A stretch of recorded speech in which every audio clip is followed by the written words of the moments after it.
ಸರ್ವೇ ಭವಂತು ಸುಖಿನಃ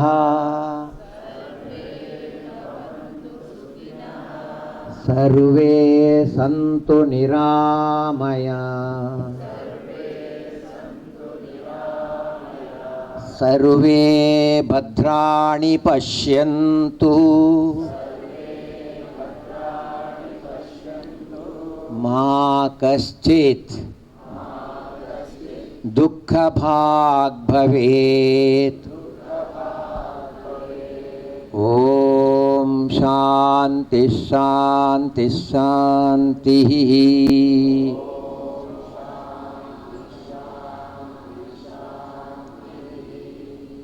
ಜೈ ಭಾರತ್ ಮಾತಾ ಕಿ. ವಿಶ್ವ ಯೋಗ ದಿನಾಚರಣೆಗೆ ಭಾರತ್ ಮಾತಾ ಕಿ. ವಿಶ್ವ ಯೋಗ ದಿನಾಚರಣೆಯ ಶುಭಾಶಯಗಳು. ಇವತ್ತು ನಾವು ಈ ಒಂದು ವಿಶೇಷವಾದಂಥ ಯೋಗ ದಿನಾಚರಣೆಯನ್ನು ನಮ್ಮ ಮಹಾಲಕ್ಷ್ಮಿ ಲೇಔಟ್ ಭಾಗದಲ್ಲಿ ಶಂಕರ ಮಠದ ಒಂದು ವಿವೇಕಾನಂದ ಆಟದ ಮೈದಾನದಲ್ಲಿ ಆಯೋಜನೆ ಮಾಡಿ ಸುಮಾರು 1,000ಕ್ಕೂ ಹೆಚ್ಚಿನ ಯೋಗ ಅಭ್ಯಾಸ ಮಾಡ್ತಕ್ಕಂಥವರು ಸಾರ್ವಜನಿಕರು ಸೇರಿ ಈ ಒಂದು ಕಾರ್ಯಕ್ರಮವನ್ನು ಈಗ ಮಾಡ್ತಾ ಇದ್ದೇವೆ. ಮುಗೀತಾ ಬರ್ತಾ ಇದೆ. ಯಶಸ್ವಿಯಾಗಿ ಮಾಡಬೇಕಾದ್ರೆ ಎಲ್ಲರ ಸಹಕಾರ ಬೇಕು. ಅದಕ್ಕೆ ನಮ್ಮ ಮುಖ್ಯಸ್ಥರಾದಂಥ ನಾಯಕರಾದಂಥ ಸನ್ಮಾನ್ಯ ಗೋಪಾಲಯ್ಯನವರ ನೇತೃತ್ವದಲ್ಲಿ ಎಲ್ಲರೂ ಭಾಗವಹಿಸಿ ವಿಶ್ವ ಯೋಗ ದಿನಾಚರಣೆಯನ್ನು ಆಚರಣೆ ಮಾಡ್ತಾ ಇದ್ದೀವಿ. ಈ ವರ್ಷದ ಧ್ಯೇಯ ವಾಕ್ಯ ಏನಂತಂದರೆ ವಯೋವೃದ್ಧಿಗೆ ಭಾಳ ಮುಖ್ಯವಾದಂಥದ್ದು. ವಯೋವೃದ್ಧಿಗಾಗಿ ಆರೋಗ್ಯ ಯೋಗ, ಅದೇ ಧ್ಯೇಯ. ಅಂದರೆ ಆರೋಗ್ಯಕರ ಮುಪ್ಪನ್ನು ಹೇಗೆ ನಾವು ನಿಭಾಯಿಸಿಕೊಂಡು ಮುಪ್ಪಿನಲ್ಲಿ ಯಾವ ರೀತಿಯ ಅಭ್ಯಾಸಗಳನ್ನು ಮಾಡ್ಕೊಳ್ತಾ ನಮ್ಮ ದೇಹ ಮನಸ್ಸನ್ನು ಎಷ್ಟು ಆರೋಗ್ಯವಾಗಿ ಇಟ್ಕೊಳ್ಬೇಕು ಅನ್ನೋದನ್ನು ಧ್ಯೇಯ ವಾಕ್ಯವನ್ನು ಪ್ರಪಂಚದಾದ್ಯಂತ ಇಲ್ಲಿ ನಾವು ಕೊಡ್ತಾ ಎಲ್ಲರ ಆರೋಗ್ಯ ಸರ್ವೇ ಜನ ಸುಖಿನೋ ಭವಂತು, ಎಲ್ಲರೂ ಸುಖಿಯಾಗಿರಬೇಕು, ಸಮಾಜ ಆರೋಗ್ಯವಾಗಿರಬೇಕು ಅನ್ನೋ ಧ್ಯೇಯದೊಂದಿಗೆ ಒಂದು ಸಂಕಲ್ಪವನ್ನು ಮಾಡಿ ಈ ಒಂದು ಯೋಗ ದಿನಾಚರಣೆಯನ್ನು ನಾವು ನಡೆಸ್ತಾ ಇದ್ದೇವೆ. ಎಲ್ಲ ಕಡೆ ಯೋಗದ ಪ್ರಚಾರವನ್ನು ಕೊಡ್ತಾ ಯೋಗಕ್ಕಾಗಿ ಪ್ರತಿಯೊಬ್ಬರೂ ಸಹಕಾರವನ್ನು ಕೊಡಬೇಕು. ಈ ಸಮಾಜದಲ್ಲಿ ಸಾಮರಸ್ಯವಾಗಿ ಇರಬೇಕು. ನಾವು ಒಳ್ಳೆಯ ಜೀವನವನ್ನು ನಡೆಸಬೇಕು, ಉತ್ತಮವಾದಂಥ ಆರೋಗ್ಯ ಜೀವನದಲ್ಲಿ ಮುಂದುವರಿಬೇಕು ಅನ್ನೋ ಉದ್ದೇಶ ಇಟ್ಕೊಂಡು ಇದನ್ನು ಬೆಂಗಳೂರಿನ ಹಲವಾರು ಕಡೆಯಲ್ಲಿ ಮಾಡ್ತಾ ಇದ್ದೀವಿ. ಎಲ್ಲ ನಮ್ಮ ಯೋಗ ಬಂಧುಗಳು ಇಲ್ಲಿ ಸೇರಿದ್ದಾರೆ. ಅವರಿಗೆಲ್ಲರಿಗೂ ಒಳ್ಳೆಯದಾಗಲಿ ಅಂತ ಹೇಳ್ತಾ ಈ ಒಂದು ಯೋಗ ದಿನಾಚರಣೆಯನ್ನು ಯಶಸ್ವಿಗೊಳಿಸಿದಂಥ ಎಲ್ಲ ಬಂಧುಗಳಿಗೆ ವಂದನೆಗಳನ್ನು ಕೊಡ್ತಾ ನಮಸ್ಕಾರಗಳನ್ನು ಹೇಳ್ತಾ, ನೆಮ್ಮದಿ ಯೋಗ ಶಾಲೆ ಸುಮಾರು 35 ವರ್ಷಗಳಿಂದ ಈ ಬಡಾವಣೆಯಲ್ಲಿ ತನ್ನ ಯೋಗ ಶಾಖೆಗಳನ್ನು ಮೂಲಕ ಜನರಿಗೆ ಯೋಗಾಭ್ಯಾಸವನ್ನು ಕೊಡ್ತಾ ಇದೆ. ನಮ್ಮ ನೆಚ್ಚಿನ ಪ್ರಧಾನಮಂತ್ರಿಗಳು ನರೇಂದ್ರ ಮೋದಿಜಿಯವರ ಒಂದು ಕನಸು ಇದು. ಯೋಗವನ್ನು ವಿಶ್ವಗುರುವನ್ನಾಗಿ ಮಾಡಬೇಕು, ವಿಶ್ವಕ್ಕೆ ಒಂದು ಪರಿಚಯವನ್ನು ಮಾಡಿಕೊಡ್ಬೇಕು ಅನ್ನೋ ನಿಟ್ಟಿನಲ್ಲಿ 12 ವರ್ಷಗಳಿಂದ ಏನು ಒಂದು ಅನೌನ್ಸ್ ಮಾಡ್ತಾರೆ. ಯೋಗನ ಜೂನ್ 21ರಂದು ಯೋಗವನ್ನು ಮಾಡಬೇಕು ಅನ್ನೋ ನಿಟ್ಟಿನಲ್ಲಿ ಇವತ್ತು ಪ್ರಪಂಚದಂತೆ ಈ ವಿಶ್ವದಲ್ಲೇ ಸಹ ಇವತ್ತೆಲ್ಲ ನಾವೆಲ್ಲ ರಿಲೇನೂ ಸಹ ನೋಡ್ತಾ ಇವಿಲ್ಲ. ನಮ್ಮ ಶಾಸಕರು ಶಂಕರಮಠ ಗ್ರೌಂಡ್ನಲ್ಲಿ ರಿಲೇನೂ ಸಹ ಮಾಡಿದ್ದಾರೆ. ವಿಶ್ವದಾದ್ಯಂತ ಎಲ್ಲೆಲ್ಲಿ ಯೋಗವನ್ನು ಆಚರಣೆ ಮಾಡ್ತಾಯಿದ್ರು ಇವತ್ತೆಲ್ಲ ನಾವು ಡೈರೆಕ್ಟರಲ್ಲೇ ನೋಡ್ತಾ ಇದ್ದೀವಿ. ಹಾಗಾಗಿ ಸತತವಾಗಿ ನಾವು ಸಹ ನಮ್ಮ ಟ್ರಸ್ಟ್ ಮಹಾಲಕ್ಷ್ಮಿ ಎಜುಕೇಷನ್ ಟ್ರಸ್ಟ್ ವತಿಯಿಂದ 12 ವರ್ಷಗಳಿಂದನೂ ಸಹ ಸತತವಾಗಿ ನಮ್ಮ ಕ್ಷೇತ್ರದ ವಿವಿಧ ಒಂದು ಗ್ರೌಂಡಲ್ಲಿ ಮಾಡ್ಕೊಂಬಂದಿರೋಂಥ ಒಂದು ಯೋಗ ಇವತ್ತು ಪ್ರತಿಯೊಬ್ಬರಿಗೂ ಸಹ ಬೇಕೇ ಬೇಕು. ಏಕೆಂದರೆ ಪ್ರತಿನಿತ್ಯನೂ ಸಹ ನಮ್ಗೆ ವಯಸ್ಸಾಗ್ತಾ ಇರುತ್ತೆ, ಪ್ರತಿನಿತ್ಯ ಏನಾದರೂ ಒಂದೊಂದು ಕಾಯಿಲೆ ಶುರುವಾಗ್ತಾ ಇರುತ್ತೆ. ನಮ್ಮ ಆರೋಗ್ಯವನ್ನು ನಾವು ಕಾಪಾಡ್ಕೋಬೇಕು ಅಂತಂದರೆ ನಮಗೆ ಒಂದು ಅರ್ಧ ಗಂಟೆನಾದರೂ ನಮ್ಮ ಬಾಡಿಗೆ ಒಂದು ಎಕ್ಸಸೈಸ್ ಬೇಕಾಗುತ್ತೆ. ಆಗ ಆ ನಿಟ್ಟಿನಲ್ಲಿ ನಮ್ಮ ಕ್ಷೇತ್ರದಲ್ಲಿ ಹಲವಾರು ಯೋಗ ಸಂಸ್ಥೆಗಳು ಕೆಲಸವನ್ನು ಮಾಡ್ತಾಯಿದೆ. ಸಾವಿರಾರು ಮಂದಿ ಯೋಗವನ್ನು ಕಲಿತು ನಮ್ಮ ಆರೋಗ್ಯವನ್ನು ಸುಧಾರಿಸ್ಕೊಳ್ತಾ ಇದ್ದಾರೆ. ಇವತ್ತು ಒಂದು ವಿಶೇಷವಾದ ಕಾರ್ಯಕ್ರಮ, ಬಹಳ ಒಂದು ಅರ್ಥಪೂರ್ಣವಾಗಿ ಆಚರಣೆ ಮಾಡಿ ಎಲ್ಲರಿಗೂ ಸಹ ಪ್ರಸಾದ ವ್ಯವಸ್ಥೆಯನ್ನು ಮಾಡಿ ನಮ್ಮ ಶಾಸಕರು ನಮ್ಮ ಮುಖಂಡರೆಲ್ಲ ಸಾರಥ್ಯದಲ್ಲಿ ಒಂದು ಕಾರ್ಯಕ್ರಮ ಯಶಸ್ವಿಯಾಗಿದೆ. ಇವತ್ತು ನನ್ನ ಆರೋಗ್ಯಕರವಾಗಿ ಇಡಬೇಕು ಅಂತಕ್ಕಂಥ ನನ್ನ ಹಲವಾರು ಜನ ಕಾಲೇಜಿನ ಸ್ನೇಹಿತರುಗಳು ಸಹ ಗುರುತಲ್ಲಿ ಕೂತಿದ್ದಾರೆ. ಭಾಳಷ್ಟು ಜನ ಯೋಗಪಟುಗಳು. ನಿಜವಾಗ್ಲೂ ಇದು ಬಹಳ ಮುಖ್ಯವಾಗಿರ್ತಕ್ಕಂಥದ್ದು. ನನಗೆ ಬಂದ ತಕ್ಷಣ ಹಲವಾರು ಜಂಜಾಟಗಳ ಮಧ್ಯೆ ಕೈಕಾಲು ಮಡಚೋದೇ ಕಷ್ಟ ಆಗಿತ್ತು. ಬರೀ ಪ್ರಾಣಾಯಾಮ ಮಾಡಿಕೊಂಡು ಸಹಜ ಯೋಗ ಮಾಡಿಕೊಡ್ಸ್ಕೊಂಡು ಇಲ್ಲಿ ಬಂದು ಪ್ರಯತ್ನ ಕರ್ಕೊಂಬಂದ್ರು. ಮುಖದ ಕೂತಿದ್ದೆ, ಚೇರಿಂದ ಕರ್ಕೊಂಬಂದು ಕೂತ್ಕೊಳ್ಳಿ, ಇದಕ್ಕೆ ವಜ್ರಾಸನ ಒಂದು ಸ್ವಲ್ಪ ಕಷ್ಟ ಆಗ್ತಾ ಇದೆ, ಇಲ್ಲ ಸುಖಾಸನ ಕೂತ್ಕೊಳ್ಳಿ ಅಂತ ಹೇಳಿದ್ರು. ನಮ್ಮ ಕೈಕಾಲುಗಳೇ ನಮ್ಮ ಮಾತು ಕೇಳೋ ಸ್ಥಿತಿಯಲ್ಲಿಲ್ಲ. ನೀವೆಲ್ಲ ಅದೃಷ್ಟವಂತರು. ಯಾಕೆಂದರೆ ಇಲ್ಲಿ ಯೋಗ ಗುರುಗಳಿದ್ದಾರೆ, ಯೋಗ ಪಟುಗಳಿದ್ದಾರೆ. ಎಲ್ಲ ರೀತಿಯ ಎಲ್ಲ ವಯಸ್ಸಿನವರು ಸಹ ಇದ್ದೀರಾ. ನಿಮಗೆ ಶುಭವಾಗಲಿ. ಈ ಯೋಗದ ಮುಖೇನ ನಮ್ಮ ಸಾಕ್ಷಾತ್ಕಾರ ಜೊತೆಯಲ್ಲಿ ನೆಮ್ಮದಿಯಾಗಿ ಸಂತೋಷವಾಗಿ ಮನುಷ್ಯನಿಗೆ ಎಷ್ಟಿದ್ರೇನಂತೆ ನೆಮ್ಮದಿ ಭಾಳ ಮುಖ್ಯ. ಸ್ವಾಮಿ ವಿವೇಕಾನಂದರ ಹೆಸರು ಇಟ್ಟಿದ್ದೇ ಈ ವಿವೇಕಾನಂದ ಈ ಪಾರ್ಕ್ಗೆ ಇಲ್ಲಿ ಬರ್ತಕ್ಕಂಥ ಯಾವುದೇ ವಯಸ್ಸಿನವರಾಗಲಿ ಆರೋಗ್ಯ, ಮನಸ್ಸಿನ ಆರೋಗ್ಯ ಮತ್ತು ದೇಹದ ಆರೋಗ್ಯ ಬರಲಿ ಅಂತಕ್ಕಂಥ ಉದ್ದೇಶ. ಚಪ್ಪಣೆ ಹೊಡೀರಿ, ಪರವಾಗಿಲ್ಲ. ಮುಕುಂದ್ರ ಹೇಳಿದ್ರೆ ಹೊಡಿಯೋದು.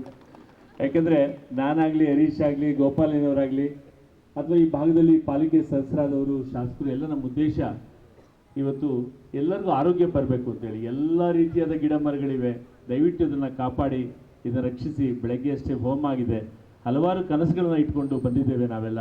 ಆ ಕನಸನ್ನು ಸಾಕಾರಗೊಳ್ಳಲಿಕ್ಕೆ ನಿಮ್ಮೆಲ್ಲರ ಆಶೀರ್ವಾದ ಸಹಕಾರ ಬೇಕು ಅಂತ ಹೇಳ್ತಾ ನಿಮ್ಮೆಲ್ಲರಿಗೂ ಮತ್ತೊಮ್ಮೆ ವಿಶ್ವ ಯೋಗ ದಿನಾಚರಣೆಯ ಶುಭಾಶಯಗಳು ನಾನು ಮಾತು ವಿರಾಮ ಕೊಡ್ತೇನೆ. ಸನ್ಮಾನ್ಯ ನರೇಂದ್ರ ಮೋದಿ ಅವರು ಪರಿಚಯಿಸಿದಂಥ ಸಂದರ್ಭದಲ್ಲಿ ಮೊದಲನೇ ಬಾರಿಗೆ ಈ ಥರ ಸಾಮೂಹಿಕ ಯೋಗವನ್ನು ಇಲ್ಲೇ 2014ರಲ್ಲಿ ಇದೇ ಗ್ರೌಂಡಲ್ಲಿ ಶುರು ಮಾಡಿದ್ವಿ. ಅದು 12 ವರ್ಷ ಸತತವಾಗಿ ನಡ್ಕೊಂಡು ಹೋಗ್ತಾ ಇದೆ. ಇನ್ನೂ ಒಂದು 100 ವರ್ಷ ನಡ್ಕೊಂಡು ಹೋಗ್ಲಿ ಅಂತ ಆಶಿಸ್ತೀನಿ. ನಾವೆಲ್ಲ ಆರೋಗ್ಯವಾಗಿರಬೇಕು ಅಂತ ಎಲ್ಲರ ಆಸೆ.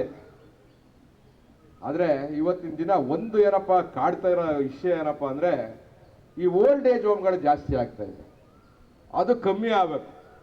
ನಾವು ನಮ್ಮ ತಂದೆ ತಾಯಿಗಳನ್ನ ನೋಡ್ಕೊಳ್ಳಿಲ್ಲ ಅಂದರೆ ಇನ್ಯಾರು ನೋಡ್ಕೊತಾರೆ ಅಂತ. ಯಾಕಂದರೆ ನಾವು ವಿಶ್ವಕ್ಕೆ ಪರಿಚಯಿಸಿದವರು ವಸುದೈವ ಕುಟುಂಬ, ಸರ್ವೇ ಜನ ಸುಖಿನೋ ಭವಂತು ಅಂತ ಪರಿಚಯಿಸಿದವರು.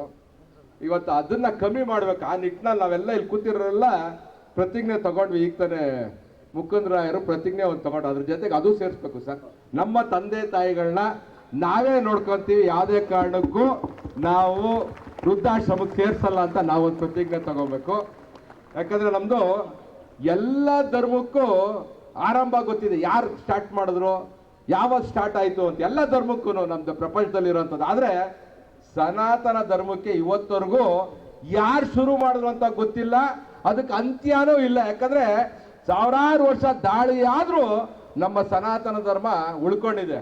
ನರೇಂದ್ರ ಮೋದಿ ಒಂದು ಮಾತು ಹೇಳ್ತಾ ಇದ್ರು ಅವತ್ತು, ಋಗ್ವೇದ ಬರ್ದವ್ರು ಯಾರು ಅಂತ. ಯಾರಂತ ಗೊತ್ತೇ ಇಲ್ಲ ಋಗ್ವೇದ ಬರ್ದವ್ರು. ಆದರೆ ಇವತ್ತು ಋಗ್ವೇದ ಪ್ರಸ್ತುತ ಎಲ್ಲ ಕಾಲದಲ್ಲೂ ಅದನ್ನು ನಾವು ಉಪಯೋಗಿಸ್ತಾ ಇದ್ದೀವಿ. ಅದು ಹಾಕ್ಕೊಟ್ಟಿರೋಂಥ ಮಾರ್ಗದಲ್ಲಿ ನಾವು ನಡಿತೇವೆ. ಅಂದ್ರೆ ಅಂತಾರಾಷ್ಟ್ರೀಯ ಯೋಗ ದಿನಾಚರಣೆಯ ಶುಭಾಶಯನ ಕೋರ್ತಾ, ಇವತ್ತು ಇಡೀ ವಿಶ್ವದಾದ್ಯಂತ ಏನು ಯೋಗ ದಿನಾಚರಣೆ ನಡೀತಾ ಇದೆ. ಇವತ್ತು ನಮಗೆ ಅತ್ಯಂತ ಸಂತೋಷ ಆಗ್ತಕ್ಕಂಥದ್ದು, ನಮ್ಮ ಯೋಗ ಗುರುಗಳು ನಮ್ಮಲ್ಲಿರ್ತಕ್ಕಂಥ ಎಲ್ಲರೂ ಒಟ್ಟಿಗೆ ಸೇರಿಸ್ಬೇಕು ಅಂತ ವಿನಂತಿಯನ್ನು ಮಾಡ್ತಾ ಇದ್ದೆ. ಯಾರನ್ನು ಬಿಡ್ಕೊಳ್ದು, ಮಹಾಲಕ್ಷ್ಮಿ ಹೋಟೆಲ್ಲಿ ಎಲ್ಲೆಲ್ಲಿ ಯೋಗ ಮಾಡ್ತಾರೆ ಎಲ್ಲರೂ ಒಂದು ಕಡೆ ವರ್ಷಕ್ಕೆ 1 ಬಾರಿ 2 ಬಾರಿ ಆದರೂ ನಾವು ಸೇರಬೇಕು ಅಂತಕ್ಕಂಥದ್ದು ನಮ್ಮೆಲ್ಲರ ಆಸೆ. ಇವತ್ತಿನ ಕಾರ್ಯಕ್ರಮವನ್ನು ಉದ್ದೇಶಿಸಿ ನಮ್ಮ ಸ್ನೇಹಿತರು ಮಾಜಿ ಶಾಸಕರಾದ ನರೇಂದ್ರ ಬಾಬು ಅವರು ಮಾತಾಡಿದ್ದಾರೆ, ಹರೀಶ್ ಅವರು ಮಾತಾಡಿದ್ದಾರೆ. ನಮ್ಮ ಜೊತೆಯಲ್ಲಿ ಶ್ರೀಮತಿ ಹೇಮಲತಾ ಅವರು, ಡಾಕ್ಟರ್ ಮಂಜುನಾಥ್ ಗೌಡರು, ನಮ್ಮ ಮಹಿಳಾ ಅಧ್ಯಕ್ಷರು ನಾಗರತ್ನಮ್ಮ ಅವರು, ಶಿವಾನಂದ್ ಅವರು, ವೆಂಕಟೇಶ್ ಅವರು, ವೆಂಕಟೇಶ್ ಮೂರ್ತಿ ಅವರು, ನಿಸರ್ಗ ಜಗದೀಶ್ ಅವರು, ಶಿವಾನಂದ್ ಅವರು, ರಘು ಅವರು, ಹೇಮಂತ್ ಅವರು, ನಮ್ಮ ಮಾಜಿ ಕಾರ್ಪೊರೇಟರಾದ ಕಾಂತರಾಜ್ ಅರಸು ಅವರು, ವಿಶೇಷವಾಗಿ ನೆಮ್ಮದಿ ಯೋಗ ಶಾಲೆ, ಪ್ರಣವ ಯೋಗ ಪ್ರತಿಷ್ಠಾನ, ಹಠ ಯೋಗ ಆಶಾಸನಂ, ಇವರು ಶ್ರೀ ಮಹಾಲಕ್ಷ್ಮಿ ಎಜುಕೇಷನ್ ಟ್ರಸ್ಟ್ನ ವತಿಯಿಂದ ಹಲವಾರು ವರ್ಷಗಳಿಂದ ಸತತವಾಗಿ ಮಹಾಲಕ್ಷ್ಮಿ ಎಜುಕೇಷನ್ ಟ್ರಸ್ಟ್ ಈ ಯೋಗ ದಿನಾಚರಣೆಯನ್ನು ಇಲ್ಲೇ ಮಾಡಬೇಕು ಅಂತಕ್ಕಂಥದ್ದು. ಕೆಲವು ದಿನ ನಾವು ಬಸವೇಶ್ವರ ಸ್ಕೂಲ್ನ ರಸ್ತೆಯಲ್ಲಿ 2 ವರ್ಷ 3 ವರ್ಷ ಅಲ್ಲಿ ಮಾಡಿದೋ. ಅದಾದ ನಂತರ ಇಲ್ಲಿ ಮಾಡಿದೋ. 1 ವರ್ಷ ಮಾತ್ರ ರಾಣಿ ಅಬ್ಬಕ್ಕದೇವಿ ಕ್ರೀಡಾಂಗಣದಲ್ಲಿ ಮಾಡಿದೋ. ಈ ಭಾಗ ನಾನು ಬಂದ ತಕ್ಷಣ ಮುಖಗಳನ್ನು ನೋಡಿದಾಗ ನಮ್ಮ ಕ್ಷೇತ್ರದಲ್ಲಿರ್ತಕ್ಕಂಥ ಎಲ್ಲ ಭಾಗದವರು ಬಂದವರು ಇರ್ತಕ್ಕಂಥದ್ದನ್ನ ನಾನು ಭಾವಿಸಿದ್ದೇನೆ.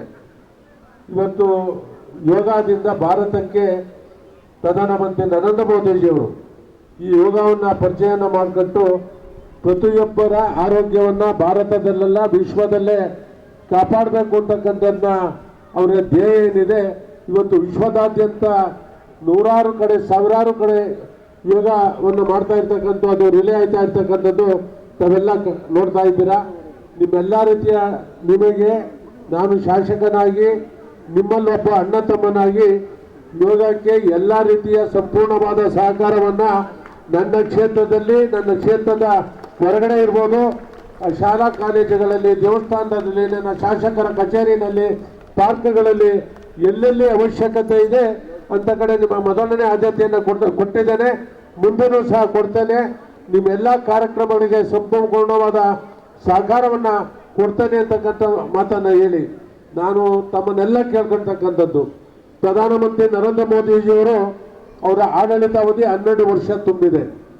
ನಿಮ್ಮ ಸಂಸ್ಥೆಯಿಂದ ನಿಮ್ಮ ಭಾಗದಲ್ಲಿ, ನಿಮ್ಮ ರಸ್ತೆಯಲ್ಲಿ, ನಿಮ್ಮ ಮನೆ ಮುಂದೆ ಒಂದು ಗಿಡವನ್ನು ನೆಡಬೇಕು ಅಂತಕ್ಕಂಥದ್ದು ನಾನು ಈ ಸಂದರ್ಭದಲ್ಲಿ ನಿಮ್ಮನ್ನೆಲ್ಲರೂ ಪ್ರಾರ್ಥನೆ ಮಾಡ್ತೇನೆ. ಗಿಡ ಉಳಿದ್ರೆ ಮಾತ್ರ ನಮ್ಮ ಊರು ಉಳಿಯೋದು. ಅದಕ್ಕೆ ನೀವು ಏನು ಯೋಗ ಮಾಡಬೇಕು ಅಂತ ಸಂಕಲ್ಪವನ್ನು ಏನು ಮಾಡಿದ್ರ, ಗಿಡ ನೆಡತಕ್ಕಂಥ ಒಂದು ಸಂಕಲ್ಪವನ್ನು ಮಾಡಬೇಕು ಅಂತಕ್ಕಂಥ ಮಾತನ್ನು ಹೇಳಿ ಬಹುಶಃ ನಮ್ಮ ಯೋಗ ಗುರುಗಳು ಹೇಳಿದ್ರು, ಕೊನೆ ಒಂದು ಪ್ಯಾರದಲ್ಲಿ ಆರೋಗ್ಯವಂತ ವ್ಯಕ್ತಿ, ಆರೋಗ್ಯವಂತ ಕುಟುಂಬ ಮತ್ತು ಆರೋಗ್ಯವಂತ ರಾಷ್ಟ್ರ ನಿರ್ಮಾಣಕ್ಕಾಗಿ ಯೋಗದ ಸಂದೇಶವನ್ನು ಎಲ್ಲೆಡೆ ಹರಡಲು ನಮ್ಮಿಂದಾದ ಪ್ರಯತ್ನವನ್ನು ಮಾಡುತ್ತೇವೆ ಅಂತಂದರೆ ಒಬ್ಬರಿಂದ ಅಲ್ಲ, ನಿಮ್ಮಂಥ ಸಾವಿರಾರು ಜನರಿಂದ, ಲಕ್ಷಾಂತರ ಜನರಿಂದ ಯೋಗದ ಬಗ್ಗೆ ಹೇಳ್ಕೊಡ್ತಕ್ಕಂಥ ಕೆಲಸವನ್ನು ಮಾಡಬೇಕು ಅಂತಕ್ಕಂಥದ್ದು ಹೇಳಿ ಈ ಕ್ಷೇತ್ರದ ಅಭಿವೃದ್ಧಿಗೆ ನಿಮ್ಮೆಲ್ಲರ ಸಹಕಾರ ಮತ್ತು ಆಶೀರ್ವಾದ ಇರಬೇಕು ಅಂತಕ್ಕಂಥ ಮಾತನ್ನು ಹೇಳಿ ನಾನು ಮಾತು ಮುಗಿಸ್ತೇನೆ. ಎಲ್ರಿಗೂ ನಮಸ್ಕಾರ. ಭಾರತ್ ಮಾತಾ ಕಿ, ಭಾರತ್ ಮಾತಾ ಕಿ ಒಂದೇ. ಎಲ್ರಿಗೂ ಇಲ್ಲಿಯ ಪ್ರಸಾದದ ವ್ಯವಸ್ಥೆ ಇದೆ. ಇವತ್ತು ಭಾನುವಾರ ಇರೋದ್ರಿಂದ ಎಲ್ಲ ಪ್ರಸಾದವನ್ನ ಇಲ್ಲೇ ತಗೊಂಡು ತಮ್ಮ ಮುಂದಿನ ಕಾರ್ಯಚಟುವಟಿಕೆ ಹೋಗ್ಬೇಕು ಅಂತಕ್ಕಂಥ ವಿನಂತಿಯನ್ನು ಮಾಡ್ಕೊತೇನೆ. ಎಲ್ರಿಗೂ ನಮಸ್ಕಾರ.